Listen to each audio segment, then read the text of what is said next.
Olá, sejam todos bem-vindos. Eu sou a professora Marina e na aula de hoje a gente vai falar um pouquinho sobre o sistema digestivo, ou também conhecido como sistema digestório. Então, nessa aula a gente vai aprender sobre o sistema digestório ou sistema digestivo também, as suas funções, os processos mecânicos que estão envolvidos na digestão e também a anatomia do sistema digestório, tá? Então, existem os processos mecânicos e também os processos químicos, que a gente vai falar um pouquinho sobre eles. Então, o sistema digestivo tem como principal função realizar as transformações físicas e químicas dos alimentos que ingerimos, através da digestão e da absorção. Então, ele vai realizar no processo de digestão dois mecanismos, tá? Então, o mecanismo físico, que é o processo do trituramento do alimento. Então, a gente precisa triturar o alimento para que ele se transforme. Então, isso é transformação física ou também mecânica, né? E as transformações químicas que vão ocorrer, então, no estômago, a partir do processo da digestão e absorção. Então, nas transformações físicas, os alimentos são triturados, misturados e empurrados, por exemplo, mastigação e movimentos peristálticos. Então, assim, é, o primeiro movimento que a gente precisa fazer para realizar a digestão é a mastigação. E a mastigação é um dos movimentos assim mais históricos, né, que a gente tem desde da pré-história, né? Então, desde o do tempo das cavernas, a gente pré-história não, me desculpem, tempo das cavernas. Então, no início da civilização, a gente já utilizava as arcadas dentárias, os dentes, né? Então, para triturar os alimentos. Então, por isso que eles têm uma importância tremenda no processo da mastigação e digestão, tá? E que são, então, as transformações físicas, porque quando a gente ingere o alimento, a gente coloca o alimento na boca, ele precisa ter essa trituração para ficar no formato mais pastoso, para que haja, então, a deglutição. Que se a gente não mastiga direito, né, a probabilidade que a gente tem é de se afogar, né? Então, por isso que é extremamente importante a transformação física e dela faz parte os dentes. Então, por isso que é importante também ter essa parte da saúde bucal, né? Então, tratar bem os dentes, porque a gente precisa deles para sobreviver, né? Para conseguir realizar a transformação física, né, do alimento. E depois que a gente já triturou os alimentos na mastigação, a gente precisa deglutir. Então, na hora que a gente que ocorre a deglutição, vão começar as transformações químicas. Então, as transformações químicas vão iniciar no estômago, tá? Então, nas transformações químicas, os nutrientes complexos são simplificados, originando, então, outros mais simples, como, por exemplo, transformações provocadas pelos sucos digestivos, que a gente já vai ver o que são esses sucos.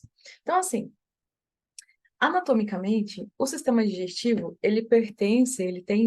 se divide, né, em duas partes. Então, tem as partes que pertencem ao tubo digestório, né, e as glândulas anexas. Então, o sistema digestivo, anatomicamente, ele possui essas duas divisões. Os órgãos fazem parte do tubo digestório, né, que é a boca, faringe, esôfago, estômago, intestino delgado, intestino grosso e o ânus, que é onde finaliza o processo da digestão. E também possui as glândulas anexas, que são as glândulas salivares, né, que estão presentes na boca,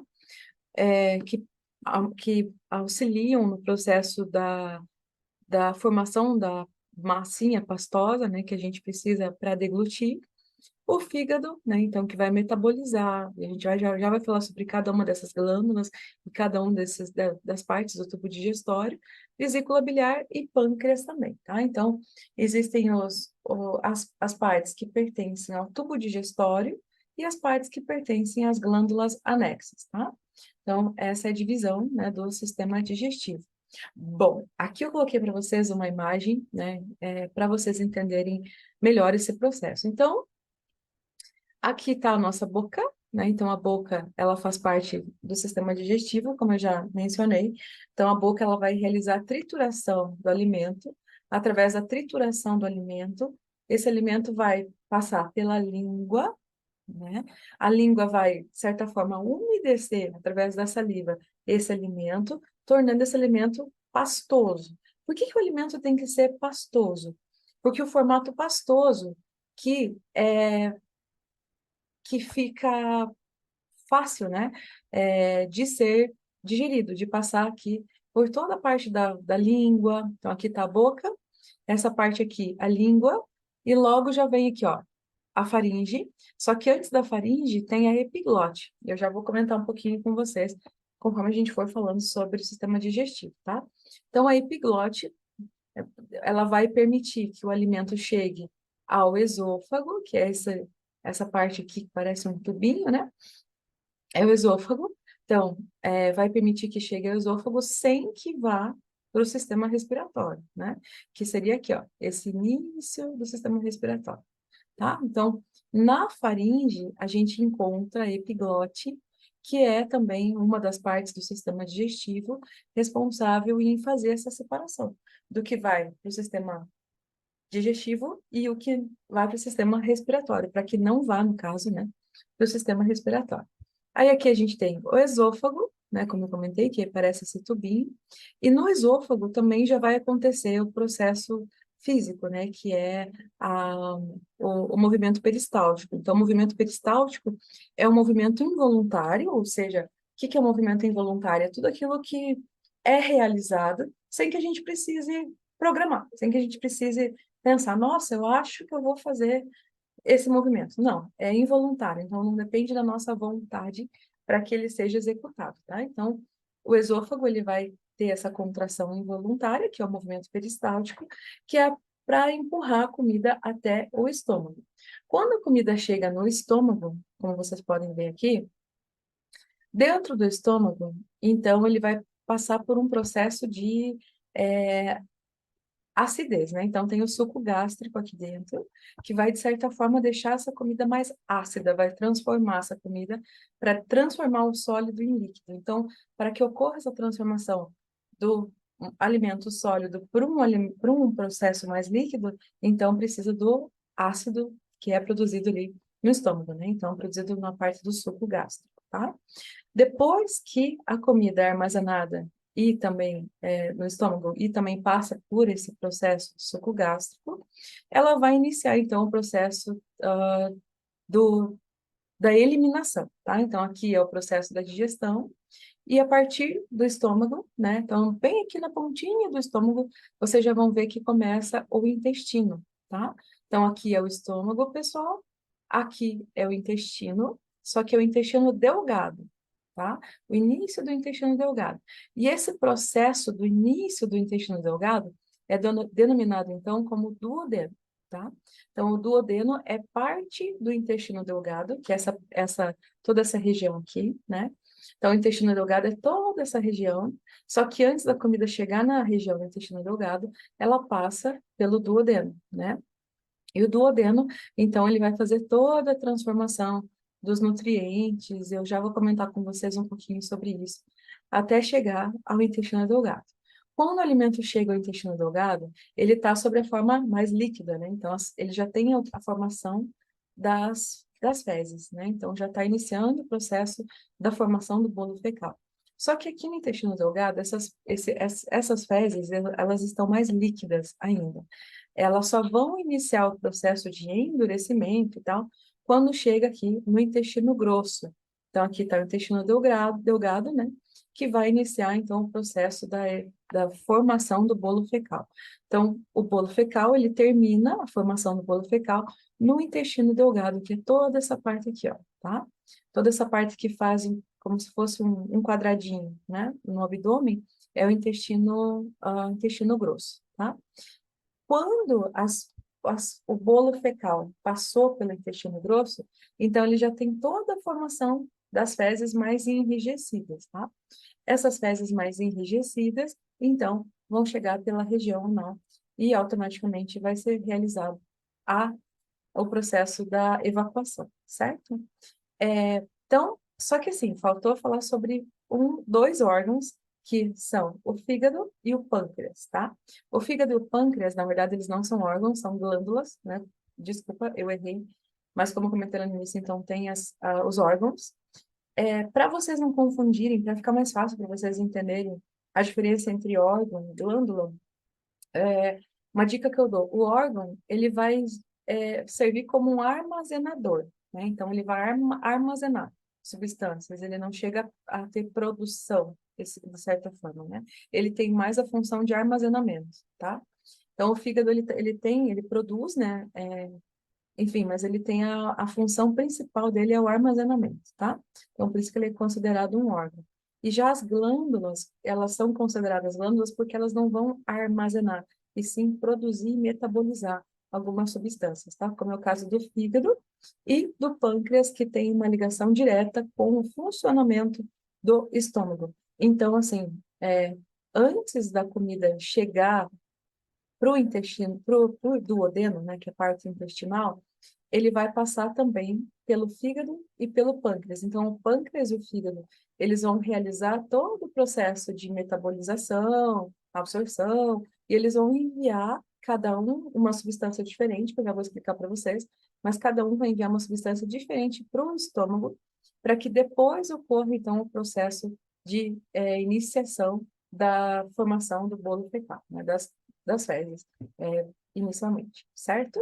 Então, eu falei rapidinho aqui para vocês, mas só para a gente fazer uma introdução, e agora sim eu vou falar sobre cada uma das partes. Então, vamos começar falando sobre a boca.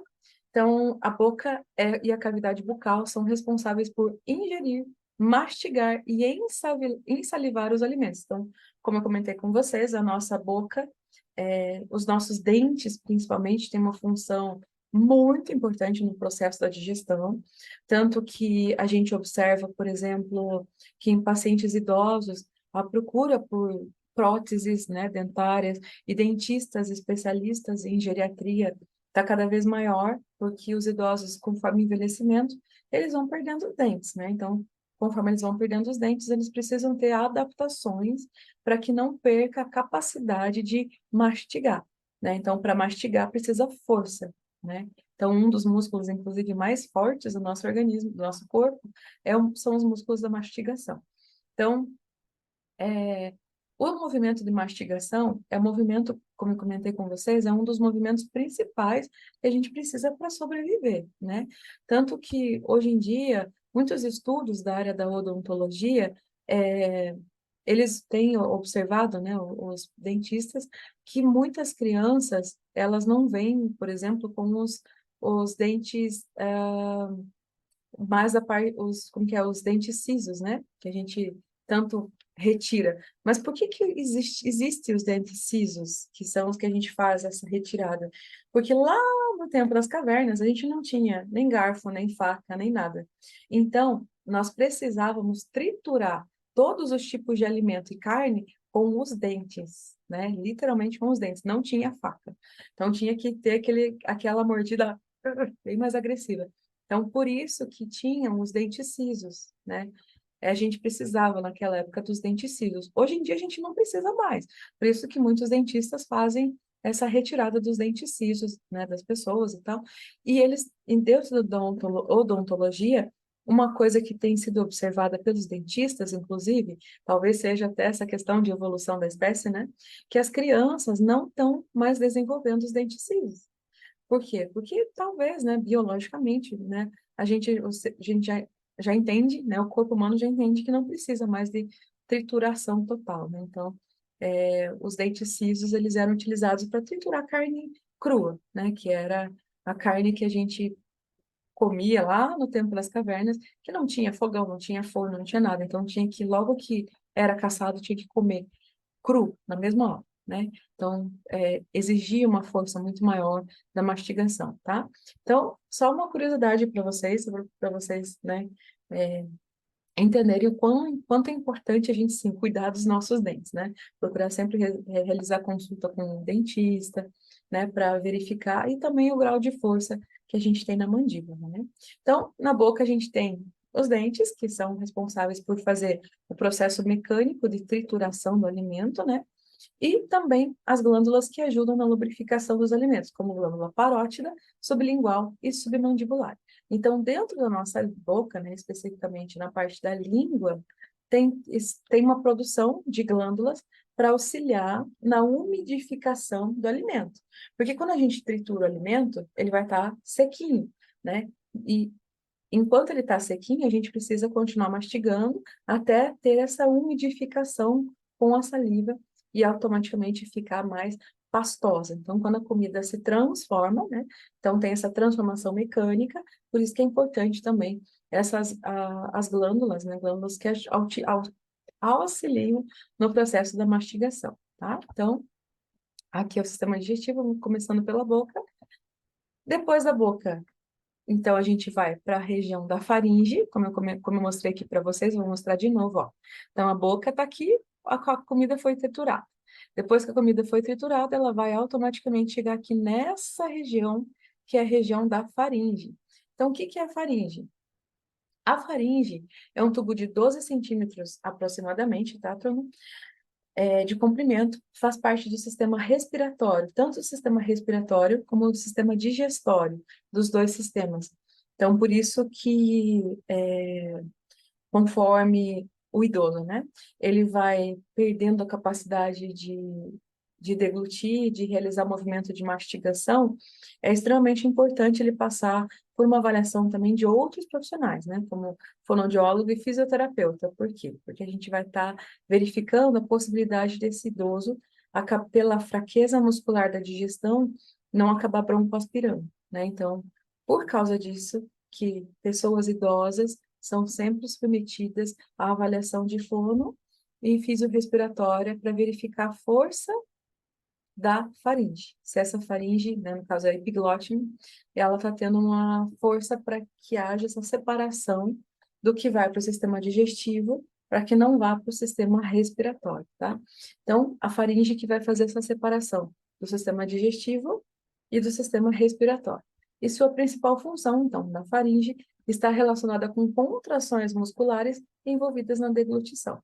Então, a faringe ela tem essa função de separar o que vai para o sistema respiratório e o que vai para o sistema digestivo. Então, como a gente está focando nessa aula de agora no sistema digestivo, então o nosso foco vai ser o sistema digestivo agora, tá? Então, a comida passou pela boca, automaticamente ela vai passar pela faringe, para a faringe fazer essa seleção, né, do que vai para o sistema respiratório ou para o sistema digestivo. Então, tá aqui, ó. Então, a faringe é o tubo digestivo que liga a cavidade bucal ao esôfago e é um canal misto, né, como eu comentei com vocês, porque faz também parte do sistema respiratório. E é através da faringe que ocorre a deglutição, que é a passagem do bolo alimentar, o que que é o bolo alimentar? É toda a parte pastosa que eu comentei com vocês, que é formada através do movimento de mastigação mais em salivação. Então, é formada essa massinha, né, pastosa. Então, é chamada como bolo alimentar. Então, tá aqui, ó, o bolo alimentar, onde está aqui essa parte verdinha. Então, o bolo alimentar, ou seja, tudo aquilo que a gente mastigou e formou essa parte pastosa, esse bolo alimentar, está aqui, ó, em verdinho. Então, a comida foi triturada, foi mastigada. Esse pequeno músculo que vocês podem ver aqui é a nossa língua, né?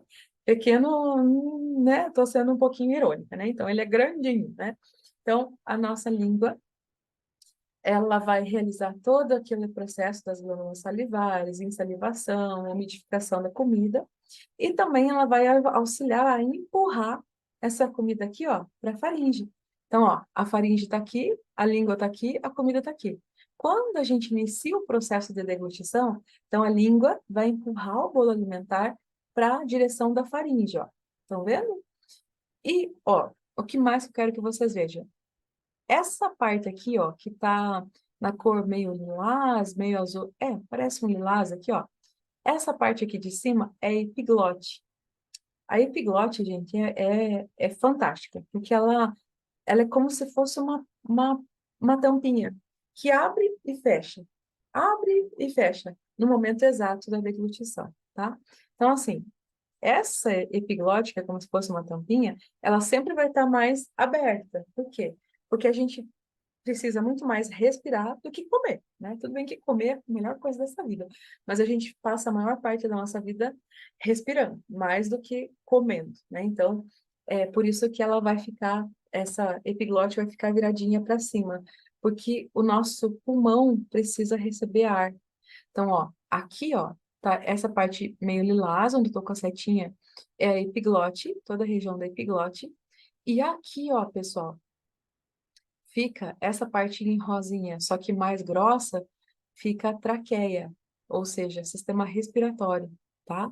Então, a faringe, que é essa região aqui, ela vai fazer, juntamente com a epiglote, essa separação do que vai para o sistema digestivo e o que que vai para o sistema respiratório.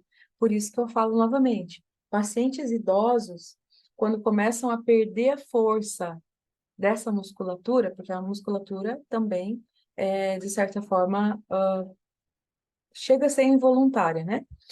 Obedece ao comando, tal, mas precisa de uma força interna. Então, a musculatura interna vai perdendo força. Quando ela perde força, o risco do idoso se afogar é altíssimo, né? Então, por isso que a gente observa muito casos de idosos que broncoaspiram, ou seja, eles acabam ingerindo comida por vias respiratórias, ou seja, se afogam, né? Então, é assim que ocorre o afogamento, tá? Então, o afogamento ocorre quando a epiglote, que é como se fosse a tampinha, né? Ela não consegue abaixar a tempo da pessoa engolir a comida e que essa comida vá para o sistema digestivo, tá? Então, ó, aqui, ó, nessa segunda imagem, a língua já está empurrando, a comida está aqui.